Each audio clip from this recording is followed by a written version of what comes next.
Et ici, qu'est-ce qu'ils ont fait?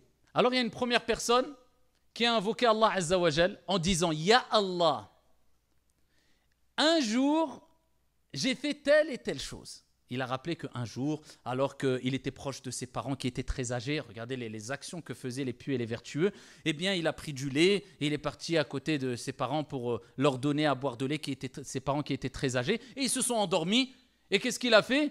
Eh bien, il est parti paître ses bêtes, et ensuite, il est revenu et il est resté toute la nuit au chevet ou au proche de ses parents, afin que, ici, s'ils se réveillent, eh bien, il leur donne à boire du lait.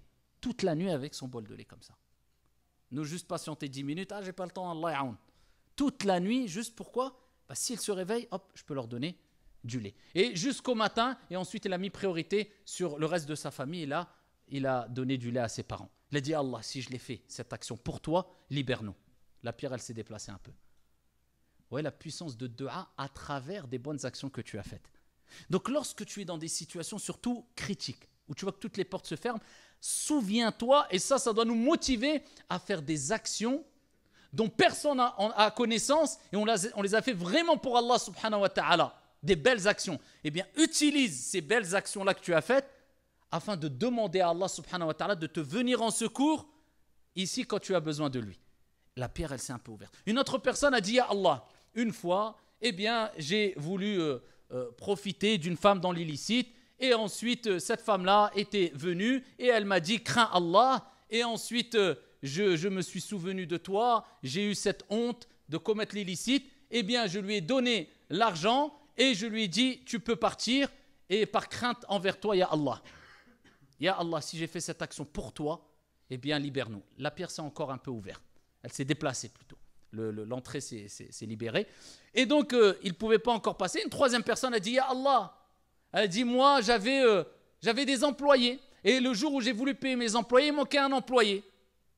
Il n'était pas là. Eh bien, qu'est-ce que j'ai fait? J'ai gardé son argent. Je l'ai fait fructifier son argent.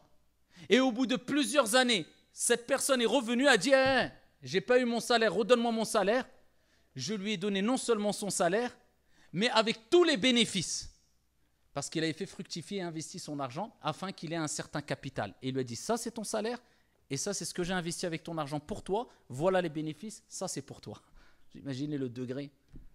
Eh bien, la pierre, elle s'est déplacée complètement et ils ont pu sortir. Vous voyez la puissance de dua en mentionnant des bonnes actions qu'on a pu faire dans le passé, avec nos parents, etc.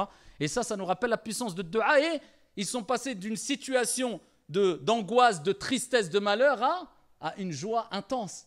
Donc, le bonheur se trouve aussi dans ad-dua.